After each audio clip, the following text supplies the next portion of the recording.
Independent Schools 2022 Veterans Day Ceremony. During this ceremony, there will be appropriate times to stand and sit, and we appreciate your cooperation for those who are able. And at this time, please stand silently and reverently for the presentation of the colors.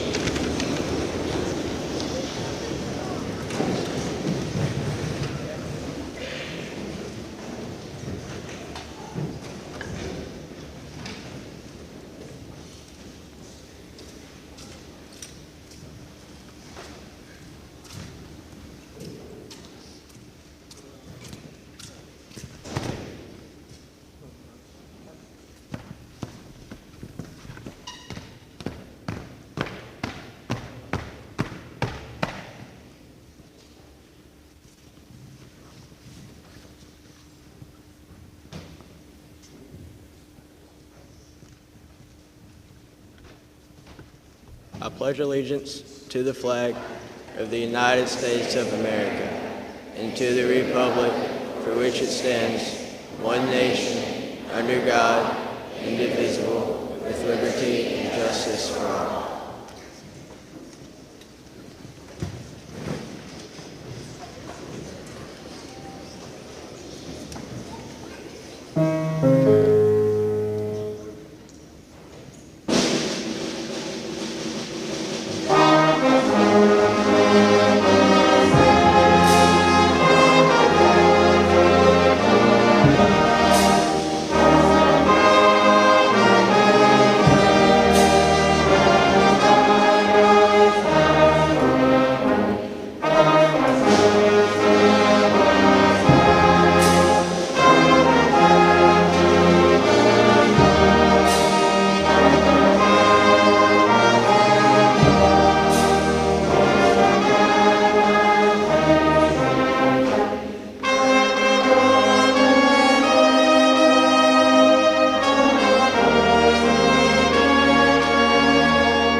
Good afternoon. I'm Staff Sergeant Stovall with the National Guard, and first I'd like to thank each of you for being here today and for having me here today. You know, driving through downtown Raceland, it's hard to not be inspired by the amount of pictures and people we see on these light posts. We're reminded every day of the sacrifice and the service this small town has given. And there's not one person in this town that hasn't been touched by that. This is a very small community. It's come together, and it's made today and every day possible by these people. They've missed birthdays, anniversaries, important days, holidays, and family gatherings. And today we'd like to honor them in the way that they've paved for us, in the way they've paved for me. It's truly possible to come from a small town and do extraordinary things. And those people are proof of that. We're here today because they stood up. And each of us has an opportunity to stand up and do the same thing. We can represent ourselves and our community and our country, and we can stand up and choose to serve. I've been fortunate enough to spend time in this high school and many high schools like it, and there's not one person that I've met that has told me, Sergeant, I'm interested in serving, how can I do this? There's not one person I've met that I don't think has what it takes, okay? It starts by doing one small thing. That thing can be hard, but we're capable of doing hard things. So I'd like to thank each of you today for being here, for having me here, and for just taking part in this celebration of what it truly means to be a veteran and what it truly means to be an American. Thank you.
You may be seated.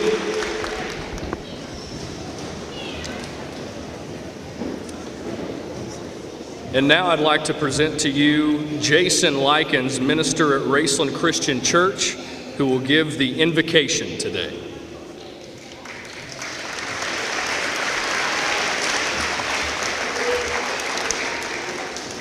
Will you bow your heads with me, please? Lord, you have blessed us with a beautiful nation. We thank you for the freedom that we have for all those men and women who have been willing to sacrifice everything that they have. We thank you for them today. We celebrate them today. Father, I pray your blessing upon those who are here with us, that those wounds that they may have, whether seen or unseen, that you might be the one who brings healing. Thank you for a community that will honor and support them in every endeavor. Lord, I pray for their spouses, for their children who also have sacrificed as they have gone off to fight on our behalf. I pray your blessing upon them, that you might bring healing to their loneliness and their sacrifice. God, I thank you for the comfort and the healing that we might find in your word and through your son Jesus, through whom I pray. Amen. It's my honor to introduce to you Representative Dan Bentley.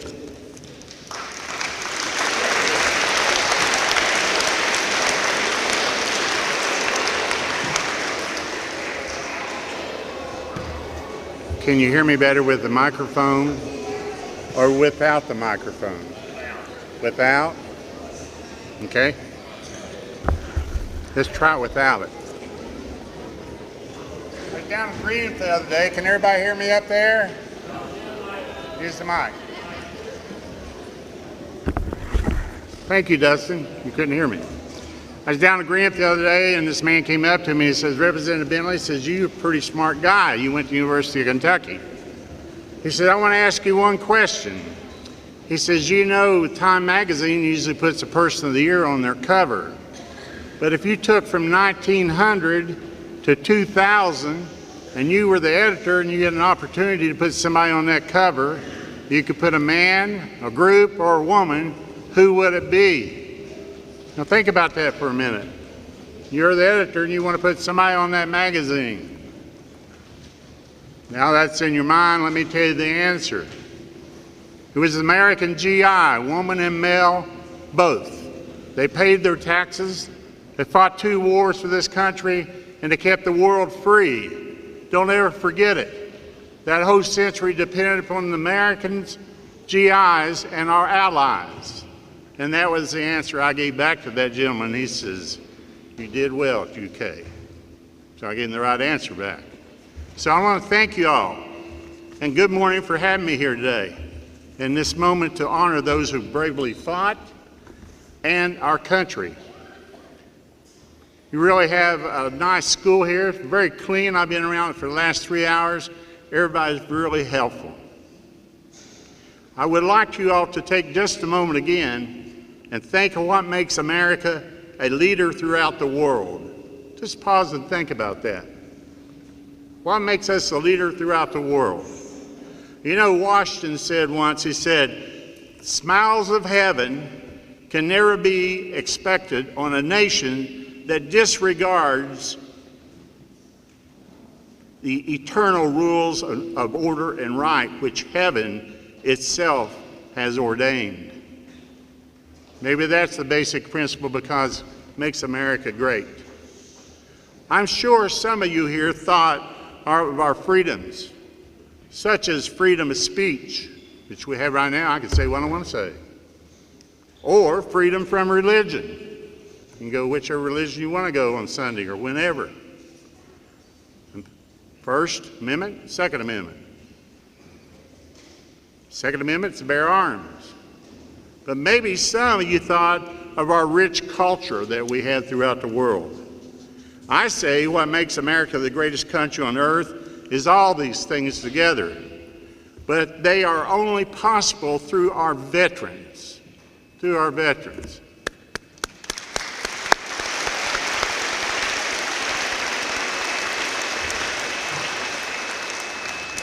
And don't worry, my speech is really short, not much more.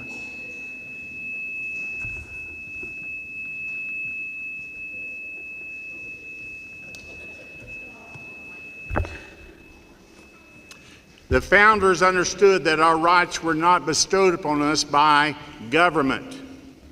Our rights are inalienable rights given to us by our Creator. Thus, there is no man, no country, or government that can ever take those rights away from us. They say Tom Jefferson wrote the first one with the word property rights, and they made him change that last one. life, liberty, and the pursuit of happiness. In the Kentucky Constitution, the first section adds another word, safety. Look at it. Life, liberty, pursuit of happiness, and safety. And in the world today, you'll see why we add the word safety in that Constitution. However, this has not stopped our rights from being threatened over the course of our country's history. To protect you and to protect me, our fathers, mothers, brothers, and sisters, uncles. My Uncle Howard fought World War II and Korea both, so I had an uncle. And my son-in-law is a lieutenant colonel in Okinawa today. He's the CEO over there. I'm not supposed to say that in public, but I did. I'm proud of it. So, our sisters, they have voluntarily risked, and some gave their lives to ensure our rights will never be taken. Veterans Day is all about the American soldier. It's about service. It's about service to your faith, service to your country, and service to your fellow man. It's about not only honoring what veterans do, but passing their values of service and sacrifice to the next generation, the next generation, and the next generation. You know, I'll soon be 72, and I can remember being their age at McHale High School in the 60s. So it goes quickly. But many of them are our next generation sitting there. A commitment of our brave American heroes who constantly give their all to make our nation one in which they still have our God-given rights. This enduring commitment from our veterans has forged the greatest nation on the face of the earth. Kentucky is a pro-veteran state. I am proud to say, as your representative of this area, that we have passed bills this past session to directly help our veterans and our military families. Our largest employer in the state of Kentucky is the military, Fort Knox, Fort Campbell. So when those people retire, we want them staying in Kentucky. We don't want them going to Tennessee, so we're trying to keep them here. HB 91, I wrote, I sponsored. It expands the categories of military spouses, including receiving a waiver for professional licensing dues for both the initial license and renewal license in order to help them transition to life in Kentucky. For example, you're a commander, a lieutenant colonel coming home like my son-in-law, and your wife would be an attorney. That would keep her here. Most of them move 7 to 12 times, and it's pretty hard on that spouse too. And the Department of Defense says that spouse is important today, if you've been reading the literature. It's what keeps that group together and what keeps this country ready. House Bill 636 also broadens the scope of the Military Family Assistance Trust Fund, some may know as MFAST, M-F-A-S-T, to include Kentucky National Guard members serving at stateside. And then the last bill I want to mention is House Bill 345, which allows state employees who are injured due to active or inactive duty training to have a leave of absence up to 6 months without penalty. These are just a few of the bills we passed in Frankfort this past session to directly help our veterans. I look forward to passing more. Thank you for your support. And remember, the person on that front of that Time magazine is the American GI and woman. They fed the world, they did their obligation to their families, they fought 2 wars, and they kept the world free. The price of freedom is high. We cannot afford to forget those willing to pay it. But after they paid it, we've got to practice it. To vote Tuesday was a way of practicing freedom. Thank you.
When we were getting this ceremony together, I asked Mr. Collins, I said, what distinguished student should speak in front of the veterans? Veterans have given us their best every day. So we were looking for the best student to speak today. And without further ado, would you please make welcome Mr. Aiden Davis.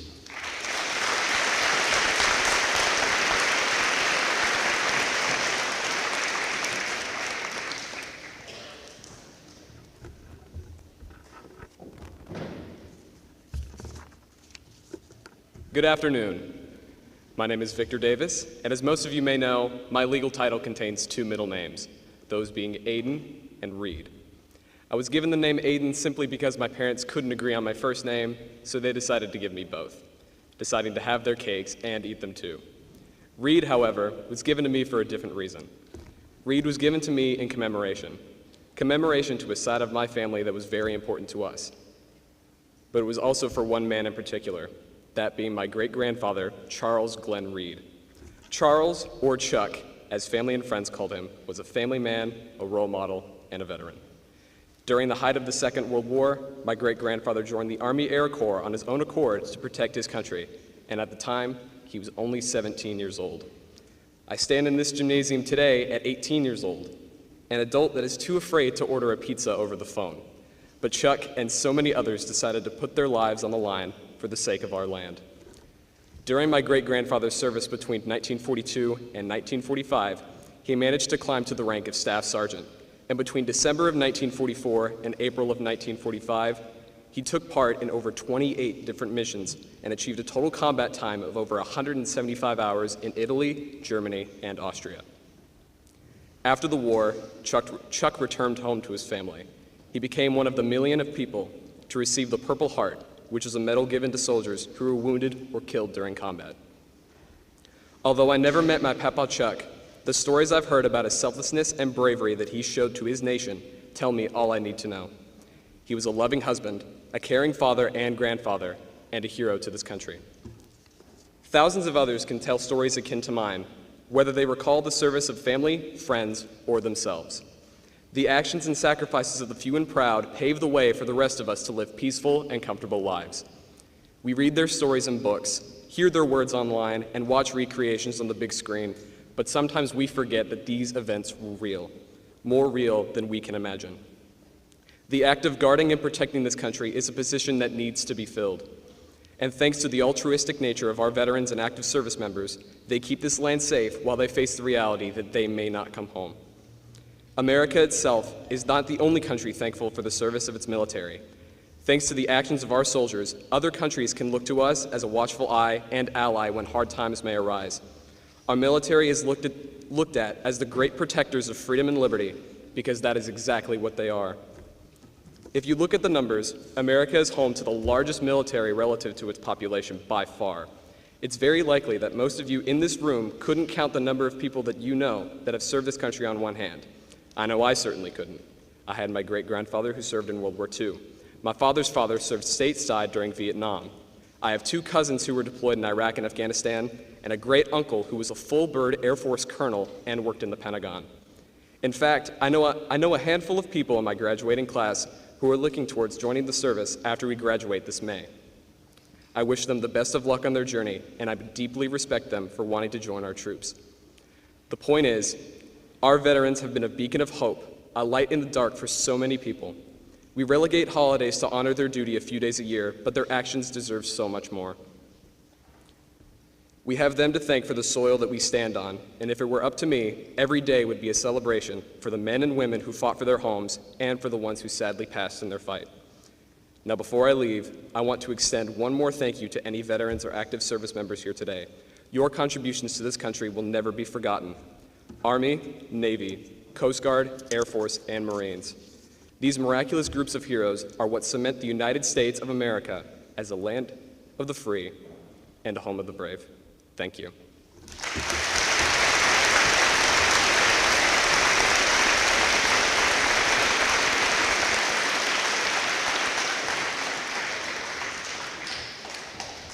At Raceland-Worthington Independent Schools, it is a goal to instill a healthy sense of pride for our nation within the hearts of our students. With this pride comes respect for those who have sacrificed their time to serve in the United States military, and some giving the ultimate sacrifice to secure the blessings of liberty for ourselves and the posterity of our country. It is an honor to have with us one of maybe several active members of our armed forces here today. Make welcome our honored veteran guest speaker from the Kentucky National Guard, Captain Brian Ladd.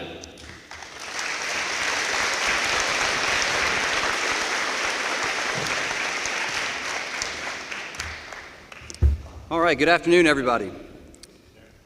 Afternoon. I am Captain Brian Ladd, and I just want to start by saying how grateful I am to be here with you today in honor of the veterans of our great nation. So to get started, I'm going to tell you just a little bit about myself. I was born and raised in Western Kentucky. I joined the Kentucky Army National Guard in 2009 while I was in college as a way to serve my country while still going to school.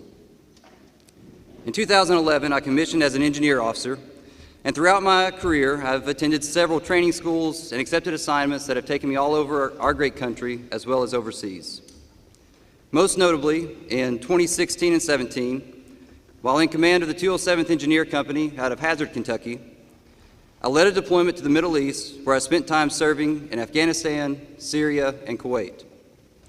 My current position as the Battalion Operations Officer for the 201st Engineer Battalion is what brought me to this area of the state, where I serve as an active duty member of the Kentucky National Guard out of the Armory in Ashland.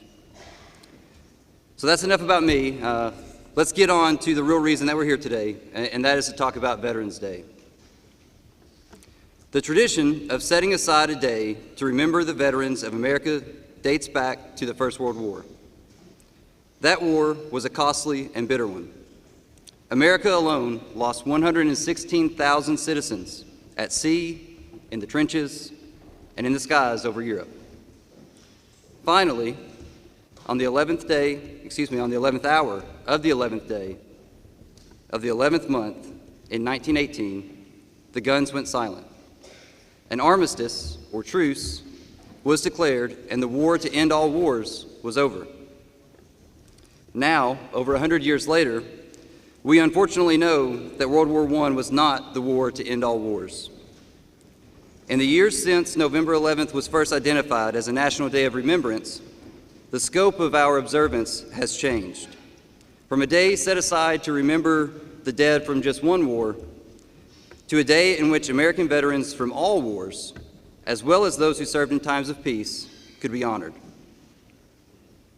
There are now approximately 20 million living veterans of our armed forces, a number that has actually dropped drastically over recent decades due to the large number of veterans from World War I and World War II that have passed away. Now, there's often some confusion about what exactly qualifies or what is recognized as a veteran. There's a few legal definitions out there of a veteran. And those definitions determine, who receives what type of benefits for their service. But I think that if we look at the bigger picture, that we can easily answer the question of who is a veteran. The easiest group of service members to identify as being veterans are those that served our military in previous wars. They answered our nation's call and made incredible sacrifices in times of great need. They put aside their schooling, their jobs, family responsibilities, and their dreams to perform their patriotic duty to our country and its people. And let's not forget the veterans who are a part of that group who never made it home. Those who gave the ultimate sacrifice of their life in the defense of our freedom. Certainly, they too should be honored today as well as all days.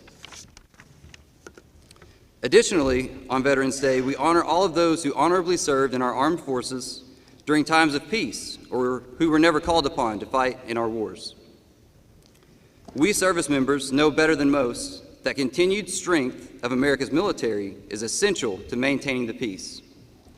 Peace itself demands continuing effort and renewed commitment by all of those who served and who are still serving to deter those who would do harm to others. While they may not have fought in a foreign war, these veterans served with honor to ensure that our forces were always ready to answer the call to preserve our liberties. So to answer the question in the simplest way, a veteran is anyone who has honorably served our nation's military and performed their patriotic duty to protect our freedoms. Approximately 1% of the U.S. population serves in the military. That is one person out of every 100 protecting the other 99.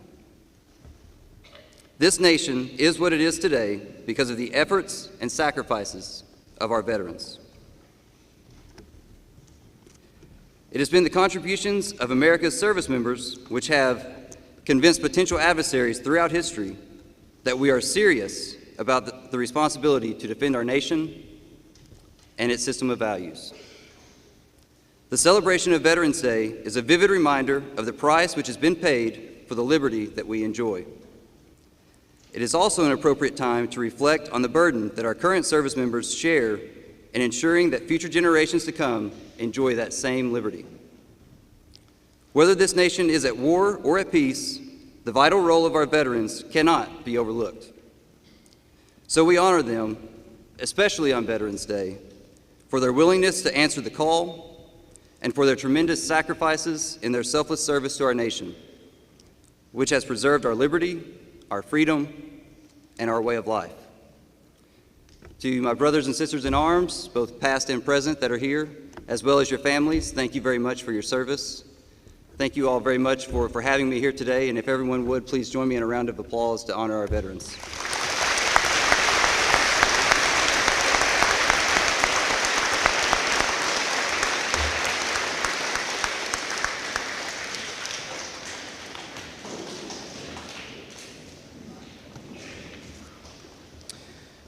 The playing of taps is a call to remember those who gave their lives in the service of the United States. Today, taps will be played by Raceland band student Luke Wells. Please stand in silence as we reflect and remember the fallen.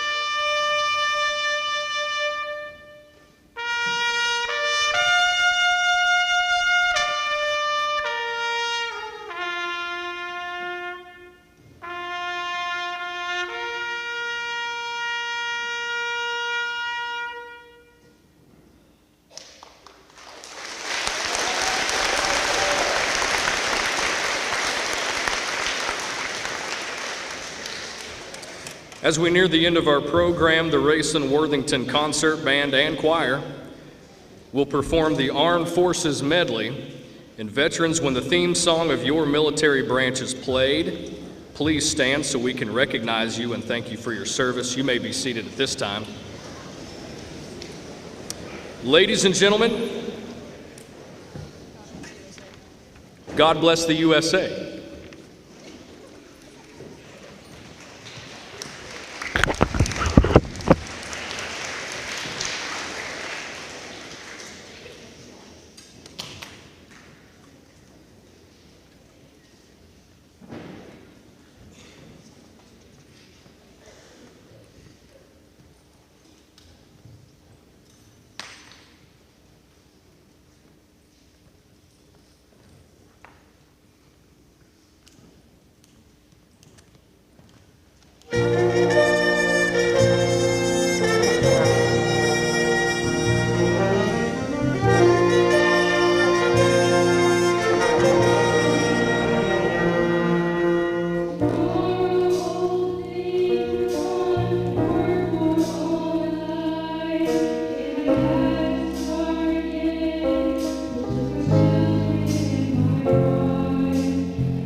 medley you ever heard.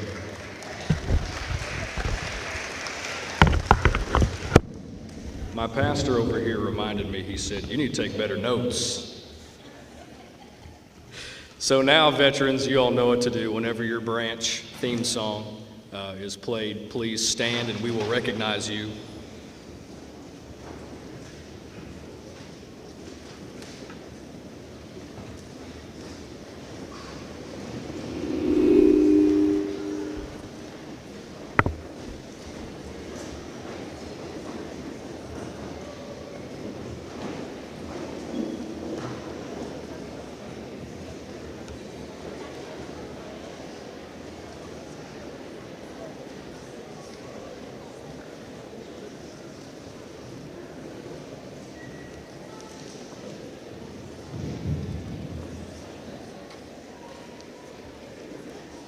And now here's the moment that I tried to build up earlier, but it didn't work out. Ladies and gentlemen, the Armed Forces Medley.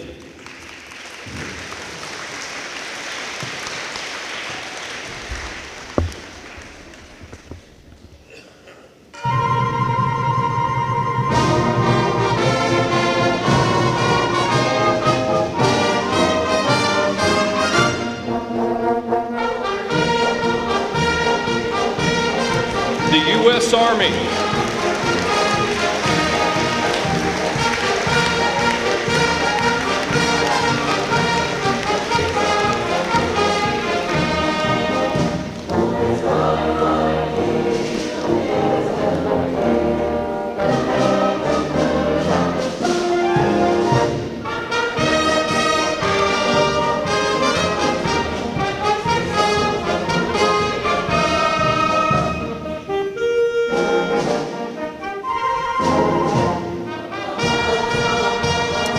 The United States Marines.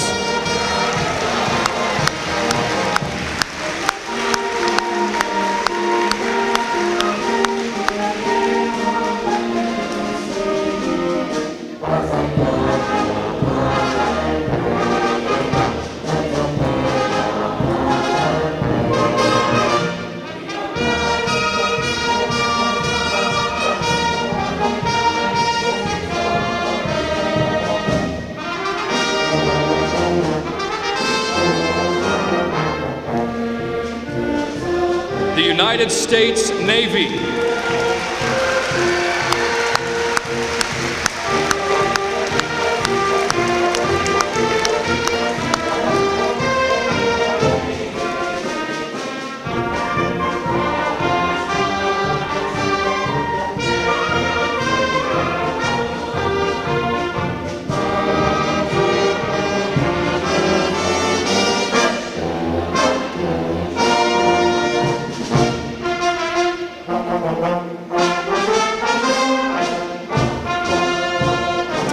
United States Air Force.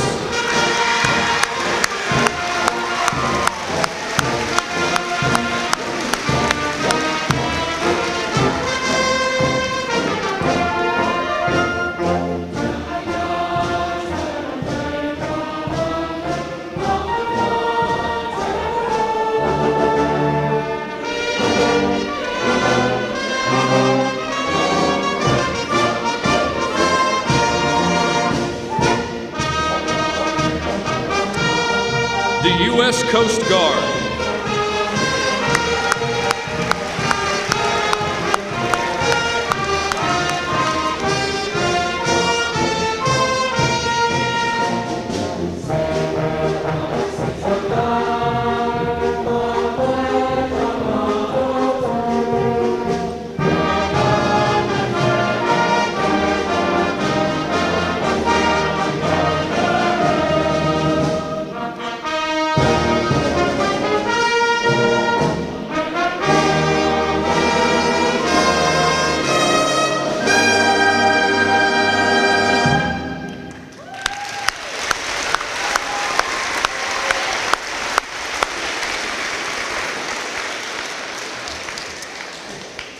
Thank you to Minister Likens, Representative Bentley, Sergeant Stovall, and Captain Ladd for joining us today.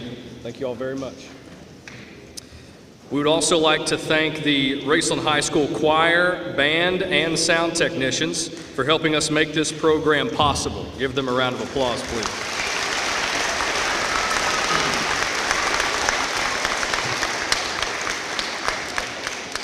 And students, you often hear from your teachers, it's time to be quiet. But now in this part of the ceremony, we don't want you to be quiet. Please join me in giving the biggest Raceland applause for all of our veterans here today.